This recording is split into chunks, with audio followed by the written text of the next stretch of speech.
Bonjour à tous, bienvenue pour cette dernière journée du Forum européen de bioéthique, cette année consacrée à la santé mentale et à la bioéthique. Nous ouvrons la première session d'aujourd'hui sur les nouvelles addictions et je m'empresse de laisser la parole au fondateur du Forum européen de bioéthique, j'ai nommé Israël Nizan.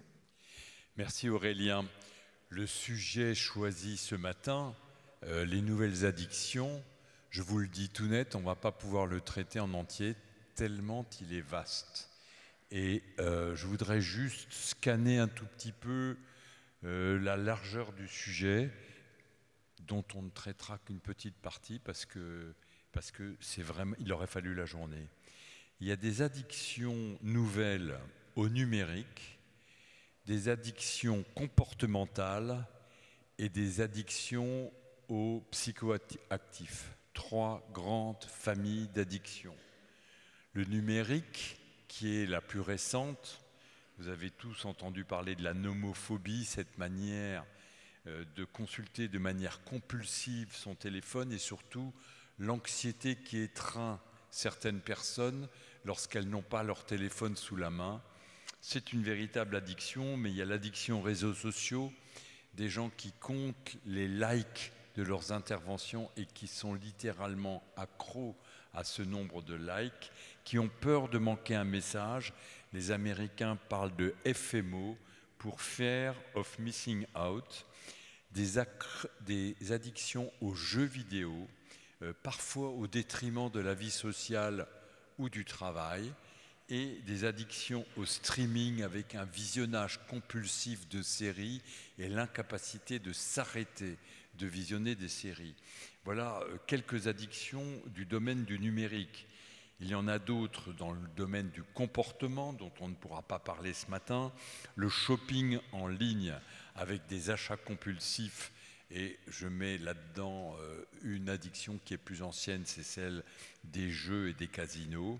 Les crypto-monnaies et le trading, il y a des gens qui sont toute la journée en train de regarder les taux et d'essayer de faire des profits. L'addiction à la pornographie, je vois des jeunes de 10 ans qui consomment 3 heures de pornographie par jour, qui rentrent à la maison, se précipitent sur l'ordinateur et qui ne peuvent plus le lâcher des yeux, tant le visionnage de la pornographie entraîne deux émotions contradictoires.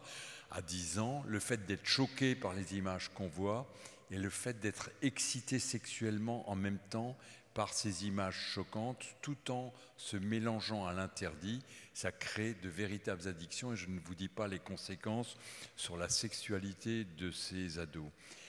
Addiction à l'alimentation transformée, avec une dépendance au sucre, sel et gras, et le work-alcoolisme qu'on connaît bien, avec du biohacking, avec l'optimisation corporelle.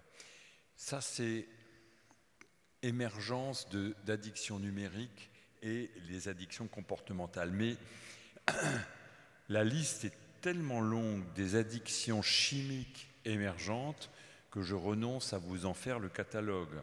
Ce sont pour beaucoup des substances de synthèse souvent méconnues, qu'on appelle drogues de fête, qui imitent les substances classiques, cocaïne, cannabis, etc.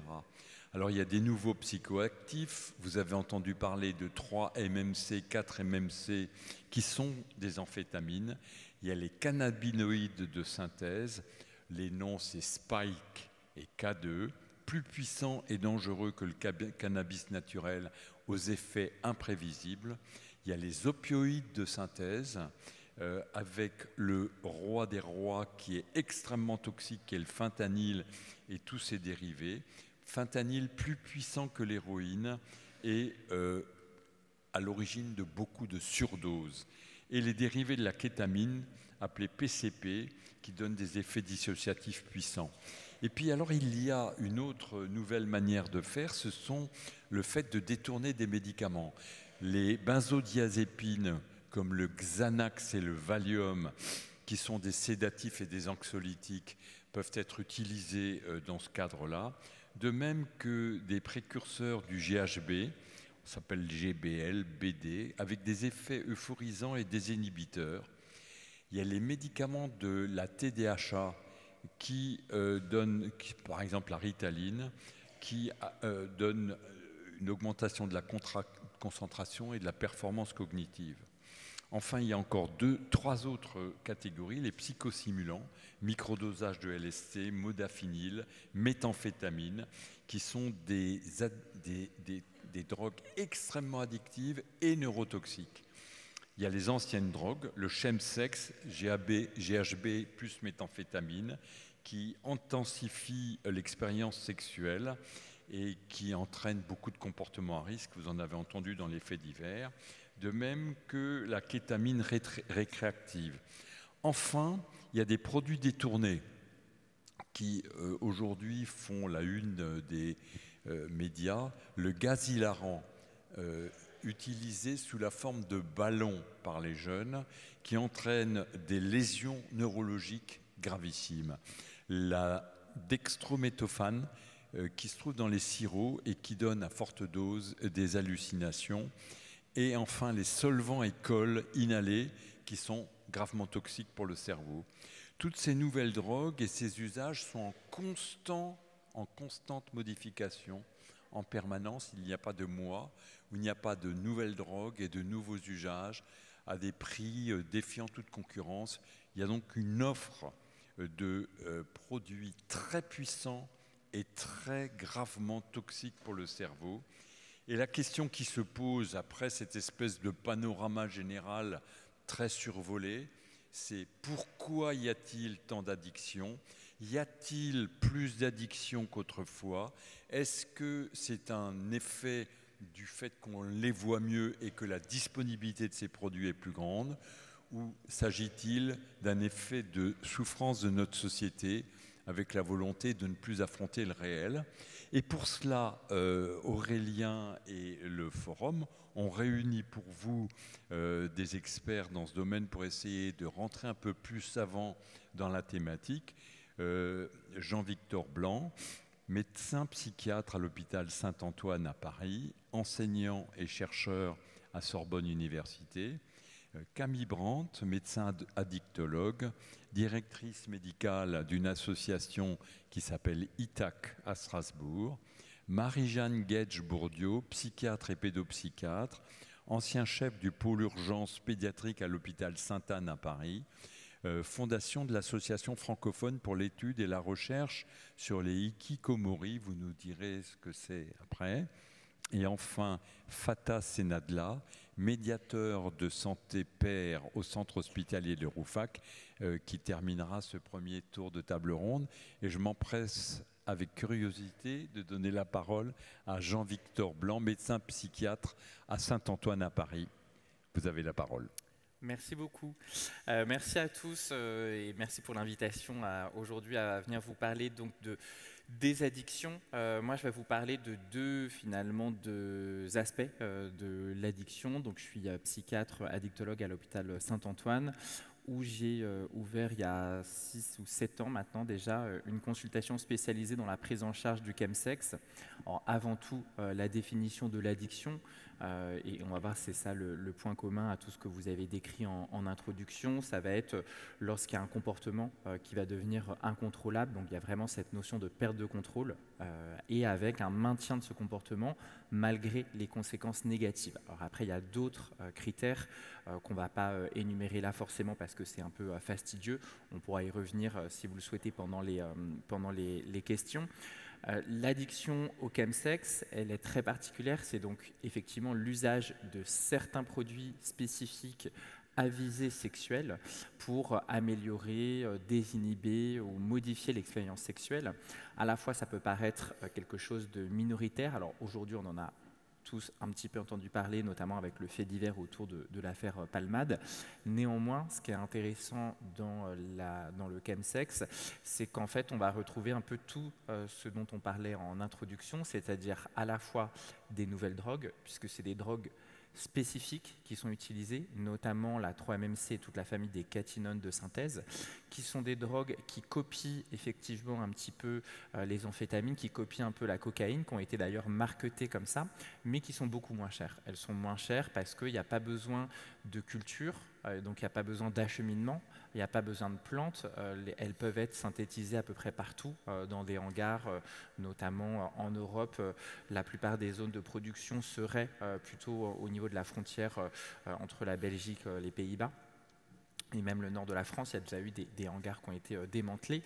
Donc c'est des drogues qui sont peu chères, qui copient des produits déjà existants, qui sont facilement accessibles par leur prix, mais aussi par leur mode d'acheminement, puisque elles ont eu beaucoup de succès, notamment lorsque le chemsex a commencé il y a une vingtaine d'années. C'est des drogues qui, pour la première fois, pouvaient être commandées en ligne et livrées à la maison. C'est quand même très particulier. Il n'y avait pas besoin de connaître un dealer, il n'y avait pas besoin de sortir de chez soi, il n'y avait pas besoin d'avoir un contact téléphonique. Comme vous pourriez vous faire livrer des produits sur Amazon, c'est des drogues qui peuvent se faire livrer à la maison par la poste. Donc, ce qui aussi fait que ça a touché un public qui avant était plutôt loin des drogues, quelles qu'elles soient, et des produits stupéfiants, et qui se sont retrouvés finalement à pouvoir consommer des produits avec une impression que finalement ces produits n'étaient pas forcément illégaux puisqu'ils étaient livrés par la poste comme un colis Amazon ou un livre de la Fnac. Donc ça, c'est pour les nouveaux produits. Des nouveaux usages et notamment liés au numérique, puisque le chemsex, qui aujourd'hui concerne principalement ce qu'on appelle en recherche et en soins des hommes ayant des relations sexuelles avec des hommes, donc des hommes homosexuels, mais qui ne s'identifient pas forcément, enfin ça va au-delà du fait de s'identifier comme homosexuel, c'est avoir des rapports homosexuels finalement. Dans cette communauté, le chemsex, ça passe essentiellement par une rencontre via des applications en ligne, des applications dites de rencontres, qui font que pour, là aussi, la première fois, tout ça, ça arrivait au début des années 2000, les personnes qui cherchent un partenaire et ou des produits, parfois les deux, parfois l'un ou l'autre, peuvent se connecter en permanence 24 heures sur 24, 7 jours sur 7 pour trouver finalement et des produits et finalement du sexe. Ce qui là aussi est complètement nouveau et comme on l'a vu par exemple avec le jeu, donc l'addiction au jeu, traditionnellement, c'était au casino, sauf que le casino, il a des horaires d'ouverture, de fermeture, il y a un certain rétro-contrôle social, la peur d'être vu, le fait que certaines personnes étaient littéralement interdites d'entrer dans un casino, etc. Aujourd'hui, le casino, il est dans la poche, donc en fait, en permanence, il n'y a aucun contrôle, il n'y a pas du coup non plus quelque part de jugement, ça peut passer complètement inaperçu, avec aussi des méthodes marketing où les applications de casino en ligne vont aller chercher les consommateurs en permanence, etc., avec toute une gamification, le fait qu'il va y avoir des récompenses aléatoires, etc., des choses qu'on a vues dans d'autres sphères, mais qui là se déplacent en ligne, et on sait que par rapport aux joueurs en physique, les joueurs de casino en ligne, les joueurs de jeux en ligne sont en général plus jeunes, plus précaires, et finalement plus souvent concernés par une addiction au jeu que ceux qui allaient au casino. Donc on voit bien que ce passage et cette accélération dans le numérique, dans laquelle on est en plein dedans et au vu de l'actualité, c'est pas prêt de s'arrêter, a quand même précarisé au passage et accéléré là aussi le mouvement. Et donc dans le chemsex, c'est ça aussi, la révolution du numérique. Et puis ensuite, le troisième élément, c'est alors pourquoi aujourd'hui essentiellement les hommes homosexuels? Pour plein de raisons. Une des pistes étant que c'est une communauté qui a plusieurs marqueurs de vulnérabilité psychique qui, avant même le chemsex, on sait que les personnes homosexuelles sont plus à risque, par exemple, d'avoir une dépression ou d'avoir un trouble d'abus de substances. Là aussi, ça permet, quand on réfléchit au phénomène global des addictions, on sait qu'un des déterminants majeurs de l'addiction, ça va être le stress environnemental. Par stress environnemental, lorsqu'on fait des études chez les animaux, ça va être par exemple des souris, on ne va pas leur donner à manger à heures régulières, on va leur donner un environnement dit pauvre, c'est-à-dire en gros juste une cage avec rien du tout, donc elles s'ennuient. Si plus on va, ce qu'on appelait donner un environnement enrichi, alors pour une souris ça peut paraître modeste, mais c'est une roue déjà, voire des jeux, des congénères, etc., moins finalement la souris va être prompte à avoir des comportements addictifs. Évidemment, ça on le replace dans un contexte humain, on voit bien qu'un facteur de stress comme la précarité, qui est un des facteurs majeurs dans le développement des addictions au niveau populationnel, ça va y contribuer, et tout ce qui va être environnement stressant, mais aussi le rôle des violences, notamment des violences dans l'enfance, et puis aussi le rôle de l'hérédité, puisqu'on sait qu'il y a une vulnérabilité héréditaire en lien avec les addictions, et que comme on est avec une vulnérabilité, on va dire cardiologique, neurologique, enfin pour à peu près toutes les maladies, et pas que les maladies, hein, beaucoup de nos traits de personnalité et physique ont également une assez forte part héréditaire. Dans l'addiction, on va retrouver aussi cette vulnérabilité qui fait qu'on n'est pas tous égaux et que dans certaines familles, on va retrouver plus d'addiction que d'autres. Néanmoins, ce n'est pas une fatalité, il n'y a pas un gène de l'addiction qui se transmet et qui ferait que, peu importe finalement ce qu'on fait dans la vie, on développerait une addiction. Donc ça, c'est un élément qui est important. Et là, on a un peu les 3 piliers, entre guillemets, pour comprendre en tout cas une partie des addictions aujourd'hui. Le lien avec l'autre partie, on va dire, de mon métier en dehors de l'hôpital, c'est que depuis à peu près la même époque, à 5-6 ans, j'ai développé un concept qui s'appelle Pop-Epsy, où en fait l'idée c'est d'expliquer la santé mentale, dont les addictions, puisque les addictions, on le rappelle, en font partie des troubles psychiques. On a souvent, parfois on les oppose un peu, mais en fait quand on parle des 13 millions de Français atteints par un trouble psychique, ou d'une personne sur 4, une personne sur 5, on compte donc évidemment la dépression, la schizophrénie, le trouble bipolaire, on compte également les addictions. C'est pour ça aussi que quand on réfléchit, on se dit mais comment ça se fait qu'il y a autant de personnes, on dit une personne sur 4 c'est énorme, où ils sont, en fait on réfléchit autour de soi et on se dit que si on cumule tout ça, on trouve clairement toutes ces personnes, et ce qui fait que tout le monde peut être concerné à titre personnel ou familial ou professionnel.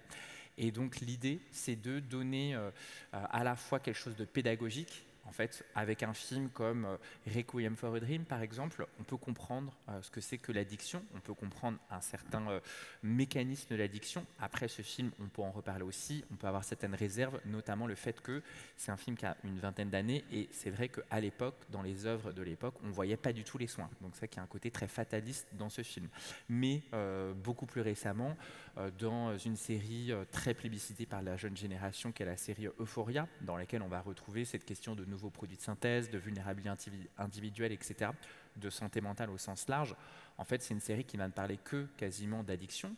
Ce qui est intéressant, c'est qu'aujourd'hui, et c'est pour ça que le phénomène de pop culture il est intéressant, à la fois on a ces représentations qui viennent nourrir et finalement expliquer aussi un support pour en parler et sortir de l'isolement autour des addictions, mais aussi le fait que la série Euphoria, par exemple, elle a été créée par quelqu'un qui s'appelle Sam Levinson, pardon, Barry c'était son père, Sam Levinson, qui lui-même est en fait un ancien adolescent ayant eu des problèmes d'addiction et qui du coup aujourd'hui utilise aussi son histoire pour en faire quelque chose et en faire un blockbuster, puisque c'est une des séries encore une fois les plus populaires. Ça peut être aussi très récemment là, le film français qui a eu beaucoup de nominations aux Oscars et aux Golden Globes, le film The Substance, je ne sais pas si certains d'entre vous l'ont vu, qui est un magnifique film. Bon, c'est un film de genre, donc c'est là aussi ça montre que la pop culture, ça peut être très large. C'est un film qui est assez, qui appartient au film à un film d'horreur, on pourrait dire. Néanmoins, c'est un film qui est très intéressant sur le rapport au corps, puisqu'on sait qu'il y a aussi de plus en plus de mécanismes d'addiction autour du corps, d'essayer d'atteindre des standards qui sont irrationnels, l'obsession de la jeunesse, ce qu'on appelle la dysmorphophobie, c'est-à-dire le fait qu'on se voit, on a une image de son corps qui est différente de tel qu'est son corps, dit de manière objective. Un film comme The Substance, c'est un très bon film là aussi pour comprendre le mécanisme de l'addiction, avec typiquement ce caractère de finalement continuer un comportement malgré le fait qu'il nous abîme physiquement, psychiquement, socialement. Et c'est clairement ce qu'on voit dans ce film. Donc l'idée, c'est à la fois d'utiliser ça, alors nous on l'utilise aussi à la fac, on l'utilise dans l'enseignement, des étudiants en médecine, des étudiants en santé au sens large, où on va utiliser des films pour leur faire comprendre la sémiologie. C'est aussi quelque chose qu'on peut utiliser, moi j'utilise ça au ciné-club Pop-Epsy, où on regarde un film et ensuite justement on en parle et on dit ça c'est intéressant, ça c'est une grille de lecture pour comprendre tel phénomène. Par exemple le film Requiem for a Dream qu'on avait regardé, ça peut être aussi un film comme Star is Born, par exemple le film de Bradley Cooper avec Lady Gaga, qui parle d'un chanteur très connu qui a une addiction aux médicaments et à l'alcool, et tout ce que ça provoque aussi dans son entourage, les vulnérabilités, etc. Donc l'idée, c'est de donner un exemple, mais aussi de donner quelque part de l'espoir, et notamment un espoir de rétablissement, puisque ça aussi, pour le coup, c'est plutôt nouveau. C'est vrai que quand on fait le constat de la santé mentale aujourd'hui, on a quand même plutôt des pas très bonnes nouvelles sur l'augmentation des troubles psychiques chez les jeunes, etc. Il y a quand même des choses qui sont positives. C'est qu'aujourd'hui, on n'a jamais parlé autant de santé mentale, on n'a jamais eu autant de films, de séries qui parlent de santé mentale, et on n'a jamais eu autant de célébrités qui parlent de santé mentale. Si vous regardez un peu l'actualité, cet été, par exemple, avec les JO, on a eu un nombre important de grands sportifs, que ce soit Simone Biles, Noah Wiles aux États-Unis, mais aussi maintenant en France, avec Camille Lacour, Florent Manodou, qui ont parlé des troubles psychiques qu'ils ont réussi à surmonter. Sur la question des addictions, c'est assez nouveau, il y a de plus en plus de célébrités, comme par exemple le mannequin Naomi Campbell, comme l'acteur et réalisateur Bradley Cooper, ou comme la chanteuse Miley Cyrus, qui disent en fait je décide de ne pas boire pendant un certain temps, ou j'arrête complètement de boire et de consommer parce que ça m'abîmait la santé, parce que j'ai pas besoin de ça pour être fun ou pour être marrant ou divertissant, et que ça, on est en train de enfin remettre un peu en question ces représentations qui voudraient que sans alcool, on soit forcément quelqu'un d'embêtant, quelqu'un de sinistre, quelqu'un de triste, et ça arrive un tout petit peu en France, honnêtement, et on l'a vu avec la polémique, on peut en reparler aussi, de Léa Salamé qui a alpagué quelqu'un en disant que voilà, vous avez arrêté de boire, vous êtes devenu chiant. Bon, on voit qu'en France, on a encore un petit problème avec ça, mais là, notamment dans ce type d'expérience, l'expérience du Dry January, qui a fini hier soir pour ceux qui l'ont fait, montre qu'on peut aussi donner un nouveau visage à la sobriété, quelle que soit son origine, que ce soit pour un motif médical ou pour un motif, une jeune femme qui est dans un projet de conception ou qui est enceinte, etc. etc. Donc voilà un petit peu le premier panorama que je voulais vous partager.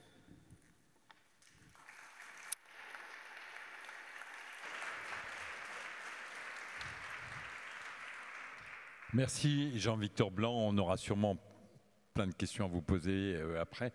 Je donne la parole à Camille Brandt, qui est médecin addictologue, directrice médicale de l'association ITAC à Strasbourg. Vous avez la parole. Bonjour à toutes, bonjour à tous. Merci pour l'invitation et surtout d'avoir invité la structure où je travaille. Pour juste contextualiser, ITAC porte différents dispositifs et notamment à Strasbourg et sa région, et notamment la salle de consommation à moindre risque qu'on appelle maintenant HALT Soins Addiction, qui fait parler régulièrement d'elle et j'espère à juste titre dans différents médias. J'avais envie de commencer peut-être sur l'idée, qu'est-ce qui rassemble peut-être les nouvelles addictions et celles plus anciennes.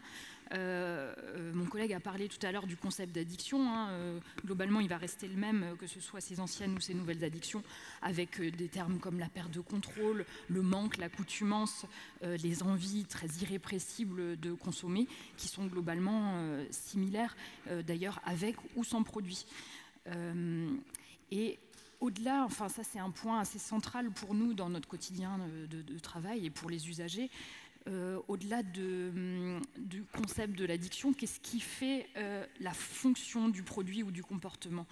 Et finalement ça peut être aussi très similaire, quel que soit le produit. Pourquoi est-ce qu'on consomme finalement? Est-ce qu'on est dans une recherche de plaisir? Est-ce qu'on recherche une expérience? Avec les questions de santé mentale qui nous animent là lors de ce forum, est-ce qu'on cherche finalement une sorte d'automédication à apaiser une angoisse? Est-ce qu'on cherche à casser un cycle de pensées envahissantes? Voilà. Est-ce qu'on recherche une performance? Je lisais dans le résumé d'intervention, on sait tous que scroller ne sert à rien. Finalement, quand on interroge une personne qui scrolle, qu'est-ce qu'elle cherche dans ce moment-là? On peut avoir beaucoup de réponses. Ça peut être, est-ce que je comble un ennui? Est-ce que finalement je cherche à ne pas penser en scrollant? Donc il y a souvent quand même une consommation, une raison, une fonction à cette consommation, même toujours. J'ai jamais entendu personne qui dit je consomme pour avoir de l'alcool pour avoir un cancer du foie, quoi. Voilà, c'est assez clair. Un concept très très ancien en addictologie et nous montre que finalement il y a une rencontre entre un produit, une personne à un produit dans un environnement. C'est heureusement, toute personne qui va consommer ne va pas devenir dépendante à ce produit ou à ce comportement. Et c'est ce qu'expliquait aussi mon collègue, c'est tout un contexte. C'est la personne avec ses vulnérabilités, c'est le produit avec son risque, son niveau de risque addictif, c'est aussi l'environnement dans lequel la personne se situe. Et ça, finalement, ça va être assez similaire, quel que soit le produit. On opposait un peu les drogues, je lisais sales et trafiquées, à peut-être maintenant détournement des médicaments.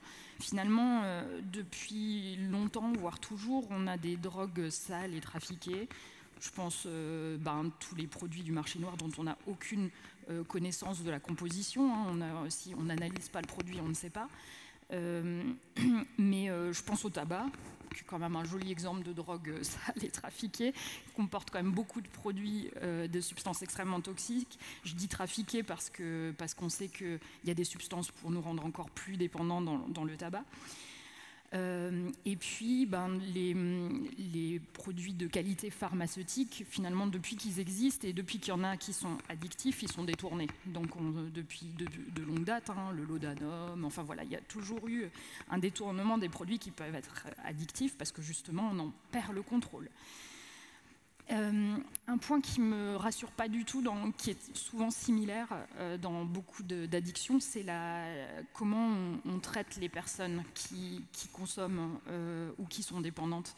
C'est souvent beaucoup de stigmatisation. On entend par les termes, junkie, c'est quand même junk, c'est ordure. De toxicomane, un tox, c'est pas très très valorisant, un drogué. Ces termes-là, malheureusement, ça amène quand même beaucoup de honte et de culpabilité. Et ça peut être quand même aussi des facteurs de frein aux soins pour les personnes qui en auraient peut-être besoin. Donc ça, c'est des choses qui sont, je pense, importantes à déconstruire, quoi. Et même pour être plus... Là, c'est très fort, un junkie, heureusement, on n'utilise pas ça tout le temps comme terme, mais il y a un peu cette image de la personne celle qui est bien, c'est celle qui contrôle sa consommation, et celle qui perd le contrôle, elle vaut moins, quoi. Alors que elle est dépassée, elle n'a pas choisi ça, quoi. Alors quand même, j'ai envie de dire qu'il y a des différences entre ces addictions, mais est-ce qu'elles ne viendraient pas plutôt de la façon dont on les observe et on les traite ? Dans la vision sociétale, est-ce qu'on va traiter pareil une personne qui a commencé peut-être des médicaments antidouleurs après un accident et qui va perdre pied avec ces médicaments-là pour plein de raisons, une dépression qui arrive. Est-ce qu'on la traitera de la même façon la personne âgée qui consomme depuis 15 ans des somnifères et des médicaments pour lutter contre l'angoisse ? Est-ce qu'on traitera de la même façon une personne qui injecte des drogues ou une personne... Alors la France et l'alcool, on sait quand même que l'alcool c'est un des produits, un des seuls ou quasi seuls produits qu'on initie dans un milieu familial. Alors qu'on va mettre en parallèle peut-être un nombre de morts en France, 50 000 morts à peu près en France pour la question de l'alcool. Donc, je ne pense pas qu'on ferait de la même façon avec de la cocaïne ou du cannabis, une initiation en famille. J'ai rarement entendu, mais ça peut arriver. La façon aussi d'accompagner et de traiter la question des addictions, elle est aussi très différente, je pense, selon les pays, selon les moyens, selon même les territoires en France. Donc l'accès aux soins, si le réseau est-il suffisamment adapté, dense. On parle de la crise de la psychiatrie, on a bien vu que psychiatrie et addiction, on a quand même un lot commun, voire un parcours parallèle. Je crois qu'on peut parler de la crise chez nous aussi. Donc on est malheureusement, et ça c'est une réalité de territoire et pas que locale, nationale, on n'est pas en mesure de répondre à mon avis, correctement aux demandes. Et ça se voit dans les délais d'accueil des personnes qui souhaitent des soins. Il y a un point important, et je pense que c'est aussi pour ça qu'ITAC est invité aujourd'hui, dans les actions de ce qu'on appelle la réduction des risques, qui peuvent vraiment faire une différence. La réduction des risques, pour simplifier, ça part du principe que toute personne n'est pas en mesure forcément d'arrêter sa consommation. Et au lieu de juste se voiler la face et dire ma petite dame, monsieur, il faut arrêter, on peut peut-être travailler certaines choses avec les personnes qui ne sont pas dans le souhait d'arrêter afin de réduire leurs risques. Et le grand atout aussi, c'est que la réduction des risques, elle vient des usagers et elle replace aussi l'usager au centre et comme acteur de sa propre santé. Un point pour terminer, dans une grande différence, j'avais envie de parler de politique des drogues. Et on voit aussi que la politique des drogues influe beaucoup sur ces anciennes, ces nouvelles addictions, sur comment on les traite. Un petit point peut-être sur la crise des opioïdes en Amérique du Nord. Alors pour peut-être resituer le contexte, en Amérique du Nord, une politique beaucoup plus libérale envers le médicament, pas que envers le médicament, mais là on parle de ça, donc des médicaments contre la douleur, de la famille des opioïdes, donc c'est des médicaments qui calment la douleur, mais qui vont aussi faire ce qu'on appelle une dépression globale, pas une dépression sur le moral, mais ça va tout ralentir. Donc on peut, si on en prend trop, on risque une overdose, on va s'endormir, arrêter de respirer. Donc ça c'est la famille, la grande famille des opioïdes. Et donc en Amérique du Nord, il y a beaucoup plus il y a une autorisation pour des publicités sur les médicaments. Ça, c'est pas quelque chose qu'on voit chez nous. Prenez du Skénan, c'est super. Enfin, ça se voit pas chez nous. Donc, une politique comme ça, beaucoup plus d'agressivité envers les médecins pour prescrire plus facilement ces médicaments pour des motifs bénins, ont amené à beaucoup plus de prescriptions d'opioïdes. Et donc, beaucoup plus une minimisation du risque d'addiction, et donc beaucoup de gens qui perdent le contrôle de ces consommations. Arrive un moment où on se dit, bon, il y a un problème, il y a plus d'overdose, on va réguler un peu plus le médicament, et beaucoup de personnes qui se retrouvent en difficulté, qu'est-ce qui se passe ? Il y a un effet passerelle vers des produits du marché noir, soit des détournements de médicaments, soit des produits du marché noir, donc on parle d'héroïne éventuellement, qui est un opiacé aussi. Et puis est arrivé là le fentanyl dont on parlait tout à l'heure. Donc le fentanyl, c'est, pour vous donner un ordre d'idée, c'est une molécule qui est 100 fois plus puissante que la morphine. Donc pour des toutes petites quantités, on a un risque d'overdose très très fort. Et un système de santé qui n'a pas suivi, parce que pas assez de structures de soutien, pas assez de structures de réduction des risques, et donc des épidémies d'overdose. On parlait sur certaines années 70 000 à 100 000 morts par an par overdose. Et pour les un quart à 2/3 du temps, le fentanyl qui serait responsable. Petite note d'espoir pour voir que justement les politiques des drogues permettent de changer les choses. Depuis l'an dernier, c'est la première année où on voit le nombre d'overdoses qui rediminue, et ce serait attribué à l'arrivée notamment plus massive de la naloxone, qui est l'antidote des opiacés, donc qui permet de sauver des vies, produit qu'on délivre nous en salle de consommation dans tous nos dispositifs de soins et de réduction des risques. Mais aussi l'analyse de produits qui permet aux personnes qui achètent un produit, elles ne savent pas ce qu'elles achètent. On leur vend un produit qui peut être de l'héroïne, mais si on a mis dedans du fentanyl, le risque il est énorme de faire une overdose. Du coup, analyser le produit, savoir ce qu'on consomme, permet aussi de changer la donne. Et aussi la diffusion de dispositifs de soins et des traitements, notamment de substitution des opiacés, qui ont permis vraiment a priori, ce seraient les éléments qui font... et c'est ce qu'on observe chez nous. Alors, le fentanyl en France, un peu différent. On a vu qu'on n'a pas tout à fait la même façon de travailler avec les médicaments-là. On a des prescriptions limitées, on a beaucoup plus de contrôle sur ces médicaments. Ce qu'on observe, nous, en salle de consommation, par exemple, c'est un détournement des médicaments prescrits, donc du fentanyl prescrit par des médecins. Donc, la diffusion, c'est pas tout à fait la même. C'est pas des produits alimentés par le marché noir. Mais c'est une crainte chez nous qu'on dérive vers ce marché noir et qu'on arrive avec ce risque de crise et d'épidémie d'overdose. On n'y est pas, heureusement, mais on reste très vigilant. Et les dispositifs comme la salle de consommation ou tous les dispositifs de réduction des risques en France, c'est aussi des dispositifs de vigilance, d'apparition de nouveaux produits. L'analyse de produits permet aussi de voir des tendances dans les consommations. Pour conclure, en tout cas, on consomme pour des raisons très variables. La fonction du produit ou d'un comportement, elle est très individuelle. Et on choisit peut-être de consommer, mais on choisit jamais d'être dépendant. Et ça, c'est un point qui me semble fort. Et je pense que de façon sociétale, on aurait beaucoup à gagner à travailler sur nos représentations autour des usagers de drogue, parce que ça nous permet d'évoquer les consommations plus facilement, et ça permet aux usagers d'être traités comme des êtres humains avec leurs droits fondamentaux. Voilà.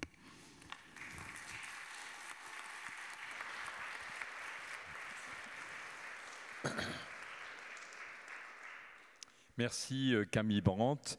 Je donne la parole à Marie-Jeanne Guedj, qui est psychiatre et pédopsychiatre, ancien chef de pôle des urgences psychiatriques à l'hôpital Sainte-Anne à Paris et fondatrice de l'association francophone pour l'étude et la recherche sur les hikikomori. Vous avez la parole. Merci beaucoup. Je remercie d'abord pour ce magnifique programme et d'y avoir été associé. J'ai trouvé ça très remarquable, comme je le disais à M. Bloch tout à l'heure.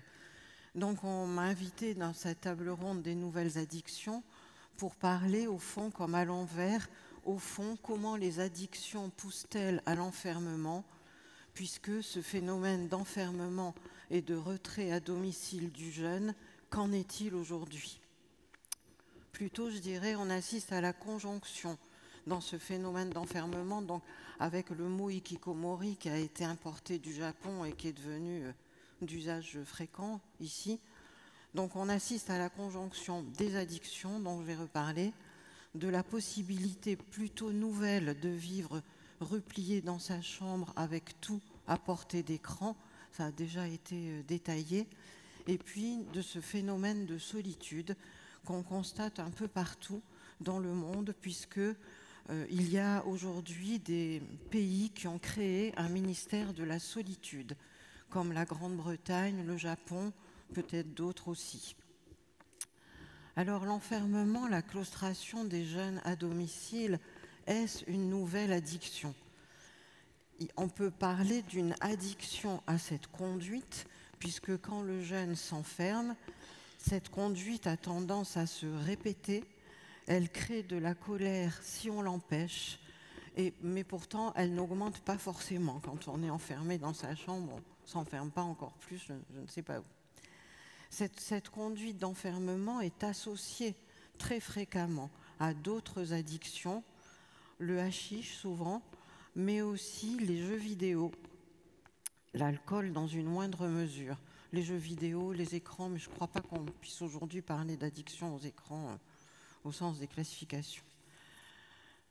Voilà, donc en fait, je dirais, c'est une souffrance et un fardeau pour la famille. Le jeune lui-même est comme coupé de ses affects dans sa chambre, et ce n'est que plus tard qu'il parlera de sa souffrance.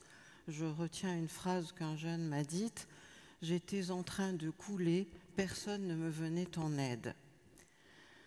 Cet enfermement, ce n'est pas un diagnostic reconnu dans le DSM. D'ailleurs, hikikomori, ça veut juste dire repli à domicile. Le DSM, la classification des maladies mentales, vous savez, parle de idiome culturel de détresse, comme si c'était seulement lié à certaines cultures. Or, c'est aujourd'hui un phénomène mondial. En effet, il est décrit dans les 5 continents. À défaut d'un diagnostic, il existe une définition à peu près consensuelle qui a été portée par Alan Teo aux États-Unis et Takahiro Kato au Japon, qui est de rester à domicile plus de 6 mois avec peu ou pas de sorties. Les Chinois disent 3 mois, parce qu'ils disent que quand on est enfermé 3 mois, on continue, et je pense qu'ils ont raison. Donc le deuxième critère, c'est éviter toute vie sociale. Restreindre sa vie familiale. 4, avoir une dégradation de ses capacités. Éventuellement, percevoir une souffrance en lien avec cette situation. Donc comment peut-on faire un chiffrage de ces situations ? Je vais faire un détour en France par le chiffrage des NEET, cet acronyme qui veut dire pas d'emploi, pas d'études, pas de stage, qui vient de Grande-Bretagne, N2ET. Dès 15-29 ans, ce chiffrage est très éloquent. Les chiffres donnés par l'INSEE et le Bureau international du travail en 2001 sont 12,8% de cette tranche d'âge, donc des 15-29 ans, donc je répète, sans emploi, sans études, sans stage. Un peu moins qu'en Europe, 13,1%, avec en Europe des chiffres beaucoup plus élevés en Italie, 23%, beaucoup plus bas au Danemark, 6%. Ce qui ferait en France 1 400 000 jeunes, plus d'hommes que de femmes, 30% de diplômés d'études supérieures, 30% ne souhaitent pas, je ne sais pas trop ce que ça veut dire, ou ne peuvent pas travailler. En tout cas, 20% sont découragés. Alors, dans tout ça, sont-ils repliés à domicile, puisque quand même mon propos est centré là-dessus. En 2023, on évalue toujours dans ces organismes officiels environ 10% hors de tous les radars. On les appelle des invisibles sociaux. Les études donc varient de 112 000 à 733 000 dans une thèse de sciences de l'éducation qui a été faite à Rennes. Donc ces gens sont hors de tous les radars. Sans doute, beaucoup sont repliés à domicile. Pourtant, la reconnaissance par les pouvoirs publics est inexistante. Comment les sensibiliser ? 4 familles de notre association AFIKI, France entière, ont tenté de toucher députés ou sénateurs, en vain. Que demanderait-on, si c'était reconnu, reconnaître le phénomène de retrait social du jeune, vu la souffrance et l'impact social, favoriser des dispositifs France entière, sûrement une piste à travailler. Alors, je dirais, malgré cette non-reconnaissance ambiante, alors pourquoi s'y intéresser ? Est-ce par romantisme, identification à ce héros solitaire, plus ou moins certain que seul l'enfermement est juste aujourd'hui? Ainsi, il y a des débats sur le net. Vous serez un jour reconnu, j'ai vu, comme l'homosexualité a été reconnue, vous, les hikikomori, vous serez reconnus. Ou bien un psychiatre très remarquable qui s'intéresse beaucoup à ça et qui m'expliquait qu'à 20 ans, étudiant en médecine, il s'est cassé le bras, il est resté 3 mois enfermé et il a trouvé ça très bien. Voilà. Et du coup, maintenant, il travaille là-dessus. Alors, est-ce par romantisme ou bien c'est le fait d'être interpellé généralement par l'entourage en souffrance qu'on est, je pense, obligé d'écouter. Donc, malgré l'invisibilité de ces jeunes qui ne dérangent pas la société. Alors, pouvons-nous décrire en grande ligne cette situation telle qu'elle est systématiquement rapportée ? La régularité, les articles canadiens, japonais, français, c'est toujours à peu près la même chose. Donc l'enfermement est progressif, sans cause directe, même si on cherche toujours le petit os de poulet qui est tombé sur la tête, comme on disait à un moment donné, ou une rupture. En général, non, j'ai jamais vu. C'est progressif. D'abord dans la maison, puis dans la chambre, assorti d'une incurie, d'une saleté excessive. On a parlé hier de Diogène, ou au contraire d'une propreté excessive, avec de véritables manies de lavage. La nourriture est plus ou moins aberrante. Soit c'est avec les nutriments, les machins, soit c'est uniquement des pizzas, uniquement des pâtes, uniquement des sushis, enfin. En somme, le jeune finit par imposer tyranniquement son rythme à la famille, bien involontairement, je dirais. Le terme de tyran familial est reconnu par les parents. Les parents sont dépassés, terrorisés, culpabilisés. Et bien sûr, de nombreuses heures sur les écrans, comme ils disent tous, pour lutter contre l'ennui. Quand on se lève et qu'on n'a rien à faire, qu'est-ce qu'on peut faire ? Eh bien, on va sur les écrans. Et avec une coupure du lien avec le corps propre. Comme disait un collègue italien, Piotti, c'est vivre sans son propre corps que cette vie en permanence virtuelle. Est-ce un problème issu de l'enfance? Parfois, on retrouve dans l'enfance timidité, isolement social très précoce. Souvent, 50% quand même dans les études, on retrouve harcèlement scolaire et abus. Parfois, on ne retrouve rien d'emblée, un enfant joyeux et ouvert, puis on ne comprend pas. Alors je dirais, pour ouvrir des pistes, une remise en route est-elle possible? Au fond, ce jeune, il vit avec une gangue de béton, il ne peut pas avancer. Sa gangue de béton le protège contre les incitations extérieures, mais aussi contre ses propres désirs, il ne faut pas l'oublier. Une remise en route est-elle possible? Donc d'abord, la souffrance de la famille doit et peut être prise en compte. La famille n'est pas responsable, mais elle peut beaucoup pour l'amélioration de la situation, à condition d'être aidée. Si elle s'enferme, ce qui est assez régulier, son enfermement à elle, on l'appelle aujourd'hui double hikikomori.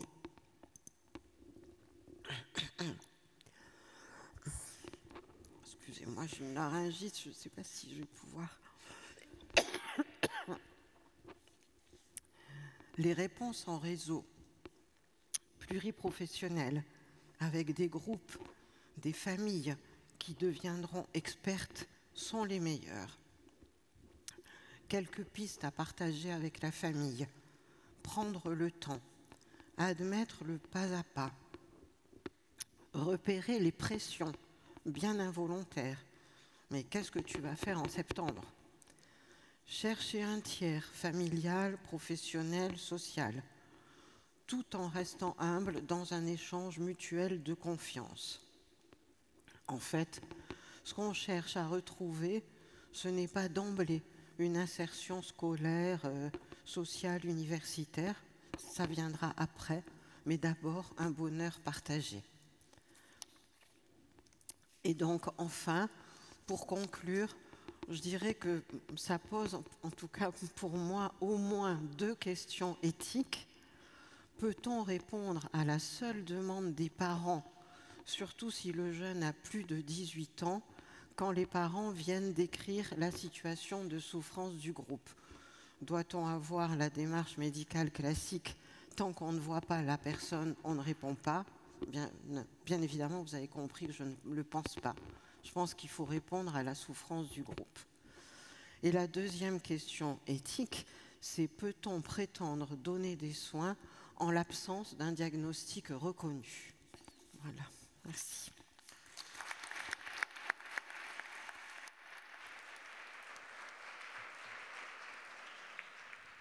Merci Marie-Jeanne Guedj.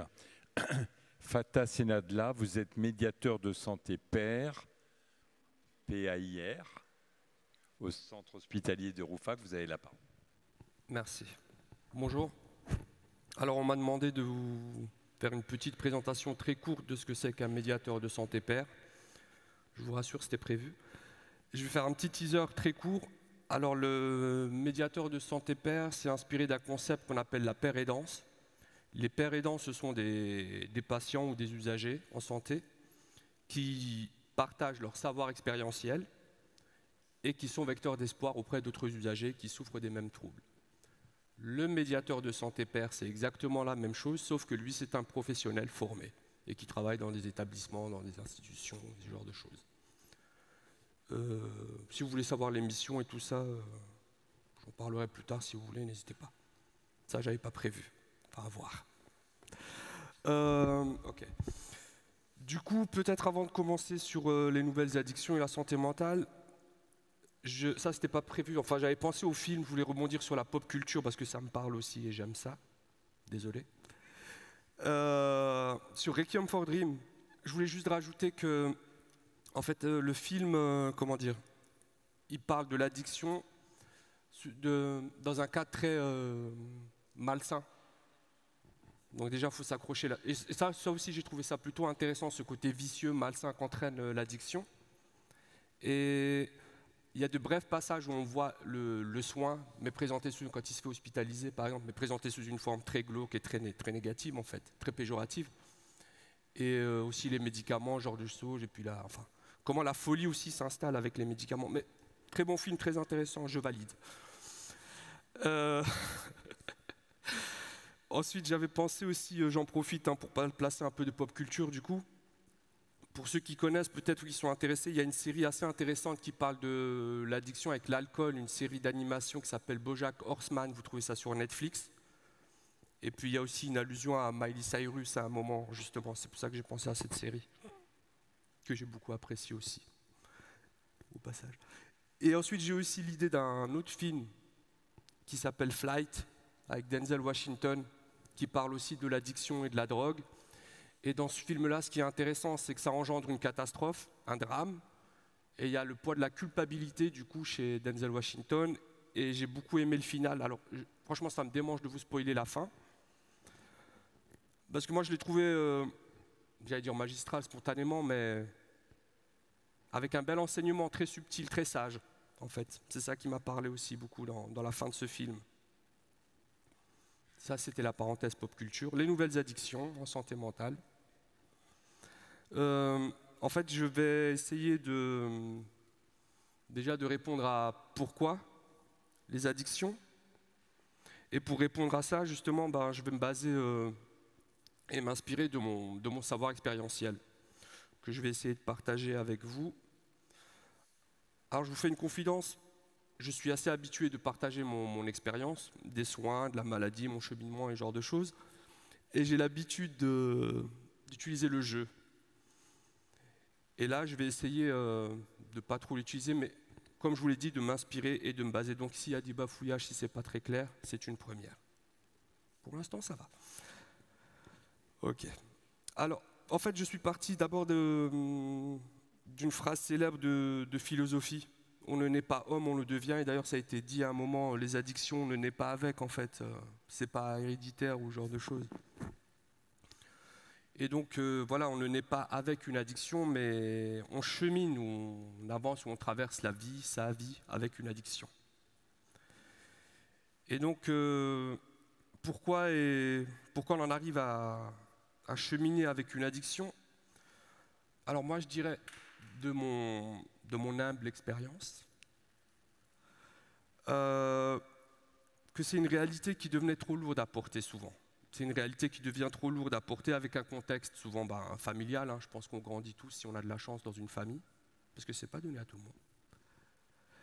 Et du coup, il y a des familles, j'allais dire la famille parfaite, je pense qu'elle n'existe pas, on est plutôt d'accord avec ça, je pense. Et donc, le contexte familial peut entraîner, amener à l'addiction. Le contexte aussi, je dirais, social, c'est-à-dire l'environnement, la classe sociale en quelque sorte. Et après, je vous rassure, il n'y a aucune classe sociale qui est épargnée. Enfin, je vous rassure, je dis ça. La classe sociale, ça joue beaucoup. Et puis,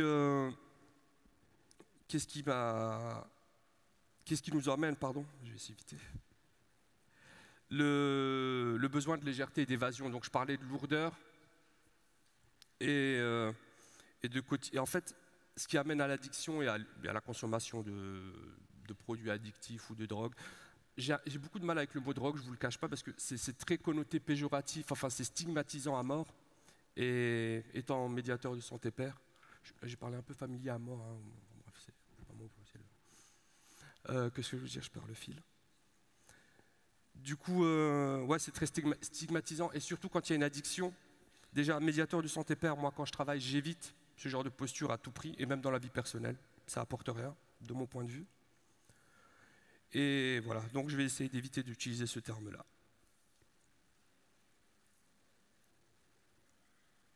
Donc je parlais d'environnement, de drogue, et en fait c'est un paradis artificiel. L'addiction, le produit crée un paradis artificiel. Il y a un échappatoire face à la lourdeur du quotidien, et ce qui me vient spontanément aussi, alors c'est un mot fort, mais qui a pour moi son importance, c'est aussi la violence. Sous toutes ses formes, vous pouvez la prendre comme vous voulez, mais souvent, quand il y a violence auprès d'une personne et il y a souffrance, il y a des conduites addictives, j'ai l'impression. Après, on peut en parler, n'hésitez pas, apparemment, c'est prévu. Je suis ouvert au dialogue. Ok. Environnement, voilà. Et ce que je voulais dire aussi tout à l'heure, il a été évoqué la question de l'environnement. Par exemple, une personne qui souhaite arrêter l'alcool, vous n'allez pas lui donner rendez-vous dans un bar. Ça paraît logique. Mais du coup, comment on tombe dans une addiction aussi, il y a l'environnement, mais il y a aussi, je dirais, la temporalité ou la période de la vie de la personne. C'est souvent, j'allais dire, la crise d'adolescence, hein, la fameuse, les premiers pétards, c'est à ce moment-là en général, ou l'alcool, ou ce genre de choses. Donc, être bien attentif, je dirais, à ce qui se passe à ce moment-là dans la vie de la personne. Où elle en est, qu'est-ce qu'elle vit, qu'est-ce qui se passe, voilà. Être à l'écoute, spontanément. Alors ensuite, qu'est-ce que j'ai noté? Pardon, un instant. Alors oui, après, j'ai noté aussi le fait de la disponibilité, de l'immédiateté et de la quantité. Et du coup, ça interroge déjà Alors il y a deux choses, j'ai l'impression, qui se jouent à ce moment-là. C'est déjà le plaisir, la notion de plaisir et le rapport au plaisir, et de répondre au plaisir. C'est pour ça que je parlais d'immédiateté et de quantité. Et là, on parle aussi, là je fais allusion surtout à la disponibilité au niveau des smartphones, par exemple, justement, avec les applications de messagerie et tout ça.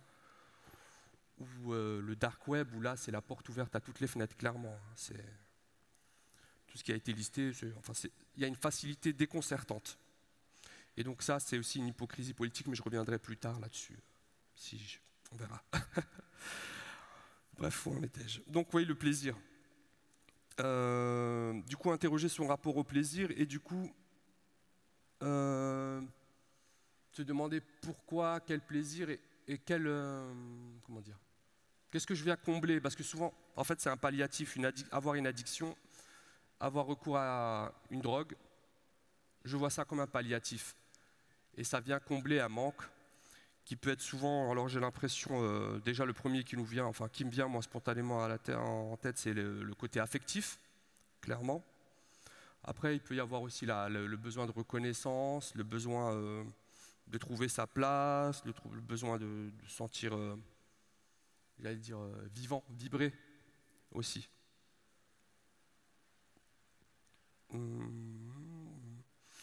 Et voilà, j'avais noté une petite image là, un petit exemple, une métaphore sur l'idée du plaisir. C'est un peu... alors j'avais entendu ça quand ça parlait du thème de la passion. Et la personne utilisait l'exemple de la plante carnivore, avec les insectes qui est très belle à voir, très attirante, très aguichante, comme ça, avec les couleurs, le parfum. Et puis l'insecte qui vient se poser et paf, la gueule se referme, la plante se referme, et là, on est dans l'addiction. Enfin, c'est voilà, le côté cage dorée, prison. Je trouvais ça assez fort comme image. Donc ça, c'est pour la partie plaisir palliatif. Et ouais. Et en fait, ce que j'ai remarqué aussi, c'est le côté, comment dire, l'énergie que peut mobiliser lorsqu'on est dans une addiction. C'est-à-dire, il est 1h ou 2h du matin, si vous voulez votre produit, vous trouvez l'énergie. Même si vous avez passé une sale journée assez lourde, chargée, enfin voilà, vous avez dû courir à gauche, à droite.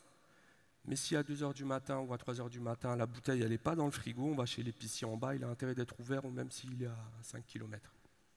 Ça va pour le timing? J'ai aucune idée. Okay. Merci. On va peut-être vous interpeller dans les questions, mais si vous vouliez, vous avez parlé en entrée de jeu de père aidant. Oui. Ça sous-entend que vous avez une démarche d'aide auprès des autres. Si vous pouvez préciser en quoi elle consiste et c'est quoi la fonction d'un père aidant. Ok. En fait, il y a plusieurs... selon le profil des personnes, il y a plusieurs pères aidants. C'est notre outil de travail, moi, ce que je dis souvent, c'est soi. C'est soi-même, l'outil de travail, de par son savoir expérientiel et tout ça. Après, concrètement, au niveau de moi, je travaille en extra-hospitalier et je co-anime des ateliers thérapeutiques. Je fais des entretiens formels, informels. Et ensuite, il y a aussi des accompagnements de réinsertion, j'allais dire psychosociale, c'est-à-dire vers le milieu associatif, par exemple les groupes d'entraide mutuelle, qui sont les associations d'usagers en psychiatrie. Pardon. Et après, je fais aussi des visites à domicile, où là, c'est des prescriptions médicales. Et on va évaluer à domicile la demande, le besoin du patient. Et ensuite, on essaye d'améliorer le quotidien, en fait, et de répondre à cette demande. Alors, je fais des visites à domicile des fois tout seul, ça m'arrive, et souvent en binôme. Et je précise ça parce que souvent on me dit mais quelle est la différence avec un infirmier? Et en fait, moi j'ai tendance à répondre que déjà c'est le savoir expérientiel, la plus-value. Et partant de là, quand il y a de la clinique ou quand ça sort de mon champ de compétences, là-dessus je suis au clair et je n'hésite pas à solliciter un collègue infirmier. J'aime bien l'idée de collègue. L'objectif du père aidant, c'est de faire sortir de l'addiction ou c'est d'accompagner l'addiction? Alors moi, je ne travaille pas que dans l'addiction.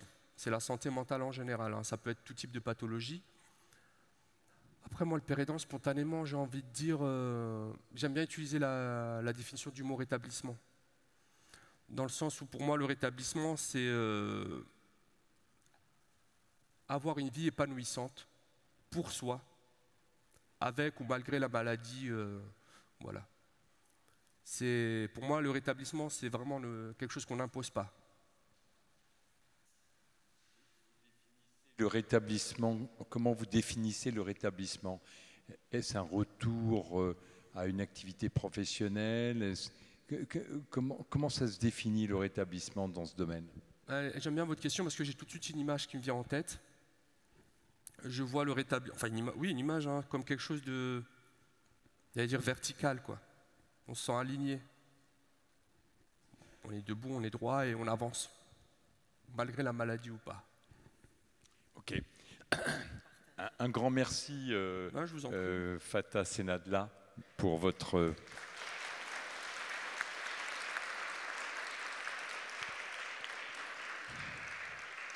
Avant de donner la parole à la salle, j'avais une question pour Jean-Victor Blanc. Vous avez parlé d'enseigner.